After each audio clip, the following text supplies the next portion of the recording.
This is the week we've all been waiting for. Week 11 of the high school football season in Tennessee. It's the end of the regular season, but in a way, it's also the start of the postseason. Teams wondering where they will go, who they will play for the first round, all of that will be answered this Friday night. We'll dive right in. Jeff Birchfield, Andrew Smith, Brian Woodson, and myself, J.D. Vaughn, your sports editor. We'll get to the action in just a minute, but first, a word from our loyal sponsor, Lazy J Farms Old Fashioned Butcher Shop. Lazy J Farms has been raising the finest cattle and all-natural pork for 3 generations on the family farm in Fall Branch. Their blonde Aquitaine herd offers a leaner, healthier, and more tasteful beef, and the butcher shop is local, farm to table, and 100% authentic. This is the way your grandfather shopped for me, with steaks cut to order, quality assured, and ready to ship to your door. Open Thursday through Saturday on Bloomingdale Road in Kingsport. Come see us. Well, guys, this is it. It all comes down to this week. You know, for some teams, it's a chance to just finish strong in a disappointing year. For others, it's a chance to solidify their supremacy.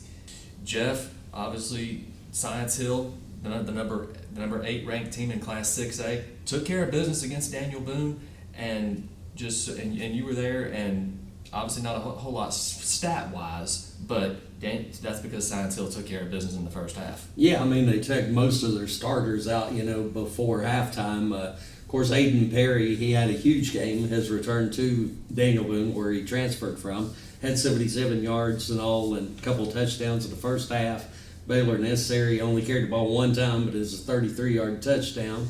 Malik Anderson scored. Ian Mathis didn't score, but, still those 4 running backs combined for like 200 yards, and 4 touchdowns within, under a half of play, and they were dominant in that game as they've been all season. I know Necessary had 7 tackles. Cole Fleeman had 6 in their limited time on the field, but a very impressive showing for Science Hill once again. So in other words, there was no trap game, no looking ahead, nothing like that. No, not at all. And, Daniel Boone, to their credit, played very hard, scored a late touchdown. So, I know it's been a rough season for Boone, but, some positives for them as well, But Science Hill looks great, going into that showdown with Dobyns-Bennett this Friday night. Yeah. Speaking of not looking ahead, Dobyns-Bennett also not looking past David Crockett. Indians get the win 41-7. Austin Sykes was nearly perfect. He finished 9 of 10, and he threw for 4 touchdowns, all of those in the first half, of course. The starters did not play in the second half. It was 35-0 at the break. Ends up 41-7. None of his passes touched the ground. The only pass he didn't complete was an interception to Marquise Carrier of David Crockett, his 4th of the season, after, of course, missing his freshman year with an ACL injury. Tegan Begley goes for a $130 and a touchdown. Dylan Murray, once again a senior, scores the opening touchdown. Second straight week he's done that after having no touchdown catches this year prior to last week. Rome Pruitt catches a deep ball from Austin Sykes for another touchdown. Jalen Thomas catches a little quick out. Peyton Franklin catches a fade route. And the backup running back, Emmett Starnes, he scores in the second half, gets the final touchdown. Joey Christian was right. LaMarcus Dunn was indeed a factor. He had 7 catches for 106 yards. Including a late touchdown from quarterback A.J. Wynn, but the line of scrimmage just dominated by Dobyns-Bennett. Look no further than the rushing department, 223-19. So, no trap game. Now Jeff, Science Hill, and Dobyns-Bennett can both look ahead to this week's game at ETSU, and we will get to that in just a minute. But Andrew, you were also at ETSU, speaking of that, for the Clash for Compassion this past week, a couple of Carter County games. Happy Valley gets the win over Unaka. Hampton comes up short against Eagleton Academy. What did you see this past week? Yeah, it was obviously a good cause there at ETSU this past Friday. I'll start with the opener. Happy Valley 46, Unaka nothing, and it was the Jamie Esterline show early. He scored from the first 2 plays from scrimmage, 65-yard rushing touchdown, and follows up with a pick 6. So it was Jamie Esterline, and the defense really took control of that ball game early. It's just a very comfortable win for Happy Valley. Back-to-back shutouts for their defense now. Very impressive stuff from the Warriors. But the big game of the night was Eagleton and Hampton. A little bit of a damper got put on it somewhat early. Hampton quarterback Max Wilson went down with a knee injury. Really limited what Hampton was able to do on offense. We tend to joke that Hampton can sometimes be the Don Burleson show. Well, this past Friday, it truly had to be the Don Burleson show, and he did his best. 220-plus yards on the ground and 3 touchdowns, albeit it was a losing effort for Hampton. 36-20. Eagleton comes out on top. For Hampton, it was just tough to stop the passing game for Eagleton. The Royals just a very athletic team, able to get out on the perimeter, take shots downfield. Hampton struggled in the secondary, especially without Max Wilson, who tends to play more in the secondary. So a tough loss for Hampton, but not all was lost. They still did clinch a playoff spot, given some other results. So not a great night for Hampton on the scoreboard, and also with the injury, but not all was lost. Okay. And speaking of not all being lost, Brian, you covered the Hawkins County Super Bowl. Your first experience, I think, covering that game. Keelan Relaford, did his best to keep Volunteer in it, but Landon Jefferson, the Chiefs, just too much. So what can you say about the Chiefs Friday night? It was 28-23 early in the fourth quarter, and you could tell that Cherokee fans, students were getting a little nervous. You could tell that I was on the field, but then Jeffers is such a talented quarterback, and also his offensive line really pushing people around. Did a great job in it, and they had a couple of long drives. He ran for a touchdown, threw for a touchdown in those last 2 drives. Hayden Hooks had one of those. He ran for 3 touchdowns. He had a heck of a game, and so they were finally able to get one turnover near the end of the game to kind of stop Relaford. But he's really talented too. It was a fun game, and Cherokee got to the 6-win mark for the first time since 2019, and really have a pretty good team. And if they can win this week, it'll be the first time they've reached 7 since 2004. So it's been a heck of a year for Cherokee, and they were really thrilled after the game, and they were talking to us so positive. It's good to see. I know that program struggled through the years, and of course Volunteers struggling too to get some wins, but they got a good kid in Rutherford. They got some other young guys who might be good in the future. Cherokee, of course, will be the number 3 seed from Region 1 for the Class 4A playoffs. Cherokee's first playoff berth in 5 years, no less. Yeah. So the playoff drought comes to an end. Just a great year for the Chiefs. Unicoi County played twice in a 4-day stretch, I believe, and they get a pair of shutout wins. Jeff, just the Blue Devils kind of rolling right now. Yeah, very impressed for the Blue Devils. 48-0 Friday night over Chucky Doak, and then last night, which was Monday night, they ended up beating Hancock County 49-0, a make-up game from earlier in the season where they had the no contest against Happy Valley. Starters looked great in the little bit of time they played. Kobe Jones, as always, right on target there. Quarterback, Coda Cutlup with the touchdown reception. Very first offensive play from scrimmage. I know Branson Saltz takes it 81 yards and goes to the house, as they say, and then the backups looked very good too, especially Gunnar Peterson, that backup quarterback. He was on target. Brendan Hyder, another game where he come up with a big catch or two. So Unicoi County got a lot of things accomplished last night. They got that extra win, which they thought they might need. Ended up they didn't because Johnson County lost to Holston like last week. But they got that extra win, the extra game, got a nice little tune-up for the Johnson County game, and got their starters rested, got out of there with no one hurt. Yep. Speaking of tune-ups, Tennessee High getting ready for the postseason coming up. How about the Vikings? 5 straight wins, 7-2 overall record. Tennessee High this week takes care of West Ridge 37-14. Trent Dowdell goes for 132 yards, 2 touchdowns, makes 5 tackles on defense. Elijah Plumbar, 65 yards, 2 touchdowns, and the quarterback Turner Elliott, or at least the part-time quarterback Turner Elliott, 71 yards and a touchdown. The Vikings defense holds West Ridge to 143 yards total. So just that Viking defense getting it done. West Ridge got 61 yards from Sam Perry, 81 passing from Trey Frazier. Ethan Amix and Frazier, they both run for touchdowns, but it's too little too late. And maybe a little rivalry developing here between Tennessee High and West Ridge. West Ridge, obviously the new school, so it's got to take some time to develop, but maybe some carryover there from the previous Sullivan County schools. Andrew, of course, Twin Springs goes to Hancock County, gets the win. But for the first time in a decade, Cloudland will not be home for the first round. Yeah, it feels weird to think about. Cloudland known as this powerhouse in single A, and they fall yet again. North Green 24, Cloudland 22. Cloudland had a 5-game win streak in that series up until Friday night. And it was just a battle of the running backs, really, up on top of the Roan. hard to expect otherwise, especially from Cloudland. Grayson Cole, 220 yards and 3 scores. Yeshua Vaughn from North Green, 91 yards and a couple of touchdowns, including the one that ended up being the game winner there with 5 minutes to go in the fourth quarter. So big win for North Green. Sets up a interesting spot for the Landers, having to go on the road in the first round. And you mentioned Twin Springs. They took care of Hancock County there on Friday before they had to go play Unicoi. Did Hancock County. Bryce Parks, 3 first-half touchdowns, really kind of settled things early for the Titans. And a big win for them. It will build a little bit of momentum here at the end of the season. Yeah. Speaking of Southwest Virginia, Brian, a couple of teams. Gate City celebrates homecoming with a 55-14 win over John Battle. 3 interceptions for Keegan Light, of course, and Walker Hillman show. Rye Cove, a thrilling win, 40-39. So just a lot of Gate City gets the blowout win, but Rye Cove, my gosh, what a game up there. I thought Shohei would give them a game. Shohei's got some talent, and they just, like I said, it's the schedule this year. I said last week it's been really tough.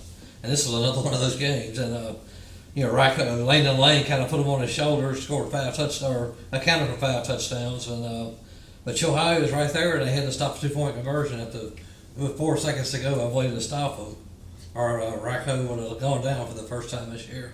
Gate City had no problem with John Battle, and Hillman, of course, had a big game, like you said, Light with 3 interceptions, and Corey Bird takes a kick return back, and Josh Sandage, I saw play a couple weeks ago, really good defensive player. He's a really good player, and so they've handled him pretty well. Yeah. And that was week 10 of the high school football season, and we'll get to week 11 in just a minute. But right now, let's hear a word from our sponsor, Lazy J Farms Old Fashioned Butcher Shop. The Lazy J Farms Tailgate Box offers great value all season long. Get 40 pounds of meat for only $116. That's 5 pounds of beef patties and 3 pounds of chicken breasts, 1 pound of thick cut bacon, 3 packs of premium beef hot dogs and 2 packs of Chicago dogs, and 4 pounds of thick cut pork chops, all for $116 at Lazy J Farms Butcher Shop in Kingsport. Visit us online at lazyjbeef.com. Week 11, guys, we got 3 games this week that are essentially 1-game showdowns for Region 1 championships. And we're going to start with, well, the obvious one, our Six Rivers Media game of the week, Dobyns-Bennett Science Hill at William B. Green Jr. Stadium at ETSU. This game will determine the Region 1 6A champion. Jeff, just how excited are you? I'm super excited about this one. I mean, 2 very talented football teams. We've been talking all year just how well Science Hill's been playing. They're, 3 seconds from being undefeated. I mean, they almost beat Maryville. They've just had a fantastic year. Baylor Necessary's just been playing out of this world, arguably the best player this end of the state for sure. And then we've had, Spencer Taylor, their quarterback's really coming along. They've got some great receivers there with Stephen Famoyan and Carter Nelson, some other guys, the tight end who's going to Colorado, Corbin Lasore, he's really become a big part of the offense. But on the other side, I mean, Dobyns-Bennett's got a lot of talent as well, with Austin Sykes and Tegan Bagley, and definitely can't forget Peyton Franklin, who's a lot like Necessary, really a force on both sides of the ball. They see this as what you play for all season long, chance to play for a championship and big rivalry games. So just overall thoughts about that. It can't get any better than this. I mean, it really can't. It's this game has been the most exciting game since I've been coaching football for me and our coaching staff and also our kids here in Kingsport and Johnson City. This is important to both cities, but we've had some wonderful games going all the way back to 2012 when we lost a nail biter over there, when probably the best experience I've ever had in football. Had over 10,000 people in J. Fred. This year is going to be outstanding. We're getting ready to go to ETSU, and hopefully we can make this like no other game around. We're hoping we get a lot of fans out here, and hoping it's a conference championship and 2 good football teams, 2 good programs. You're going to have the bands out there. You're going to have a lot of people coming just so it's because it's ETSU. So I think it's going to be a great thing for everyone.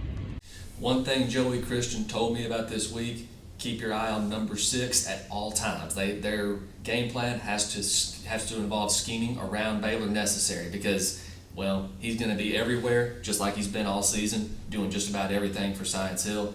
For Joey Christian, a former ETSU Buccaneer himself who played on that old hard turf at the Mini-Dome. This game, of course, special to him, and it also can be special for Dobyns-Bennett if they want to get back on the winning side and win that region championship. I think some of those coaches that Stacy's hired is making him soft, and they're toughening him up. I think the Becks and the Haneys and the Joneses, and the Nelsons, all those guys are old linemen, and they're definitely running the ball. But why would you? Aiden Perry and Baylor Necessary and Ian Mathis and Malik Anderson. What is his name? Malik. What did you say? Anderson. Yeah, Malik Anderson. I mean, golly, those guys are phenomenal. There's not, we like our running backs, but there's not a school there's not a school in this side of, this side of Knoxville that wouldn't take any one of them. They're extremely talented, fast, run with balance, power, speed. I mean, they got it all. So all 4 of those guys are very, very good. Peyton Franklin gets all the publicity and all the notoriety, and he should. That is so deserving. But then when you look at, Devin Murdoch has improved as the seasons went along, and then Parker DeFord has come on. When Parker just being there and not missing practices and things like that has really made him.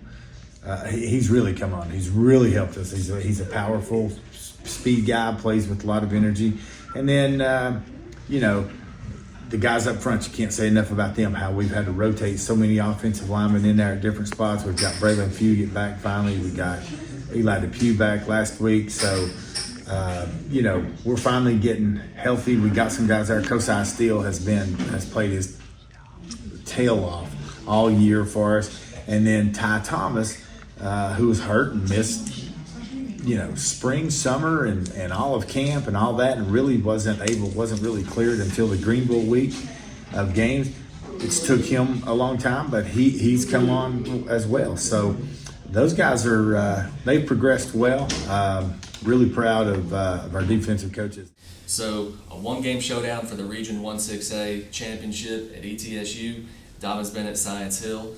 Another big game, a big 1-game showdown for the Region 1-3A championship. 5th-ranked Johnson County, 6th-ranked Unicoi County at Gentry Stadium in Irwin. Jeff, my gosh, what a game.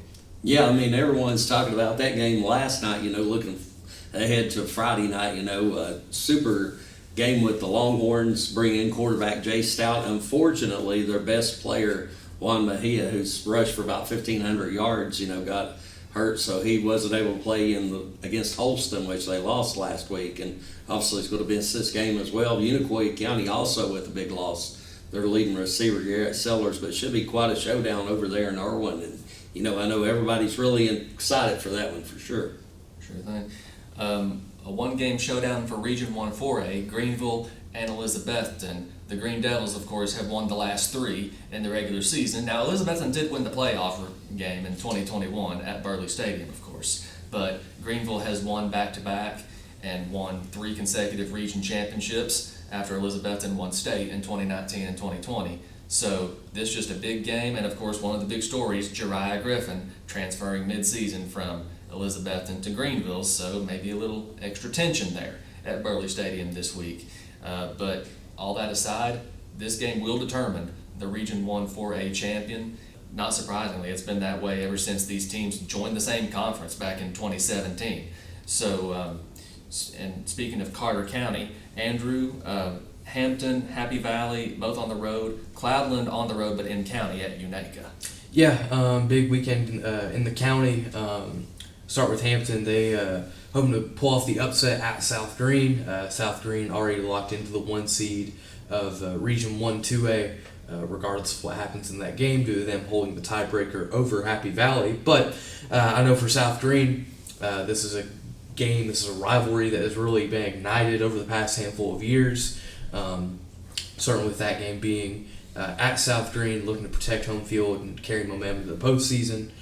Happy Valley locked into that 2 seed, as I mentioned before, but really just trying to carry a lot of momentum into the postseason with this game against West Green. Cloudland stuck as a 3 seed in Region 1 1A, which, like I said earlier, it feels weird to say. They'll be on the road, but Unaka fighting for their postseason lives. They, with an upset win, and maybe what happens against Hancock County with Jellicoe, depending on that result, we could see Unaka leap into the 4 seed and sneak their way into the postseason. So a big game for O'Brien-Bennett and the Rangers this weekend. So the Rangers do have something to play for. Absolutely, they do. So, Southwest Virginia, Gate City on the road at Y Central, Rye Cove on the road at Burton, Twin Springs at home, of course, this week against Thomas Walker. So 3 district games up in Southwest Virginia involving our Scott County teams. What are you looking for this week, Brian? Well, Gate City last week was 5th in the rankings. Now they dropped to 6th in Region 2D, so they need to get a big win of Y Central. Y Central's won 2 games this year, and they've been struggling. So Gate City's just unleash Hillman again and see what happens, and their quarterback, and see what they can do there. They shouldn't have any problem. You never know up on the hill there in Wise. It gets cold up there. So Gate City and Burton. Rye Cove. Burton's had a couple of good wins earlier this year. They've kind of rebuilt their program after losing so much the last few years.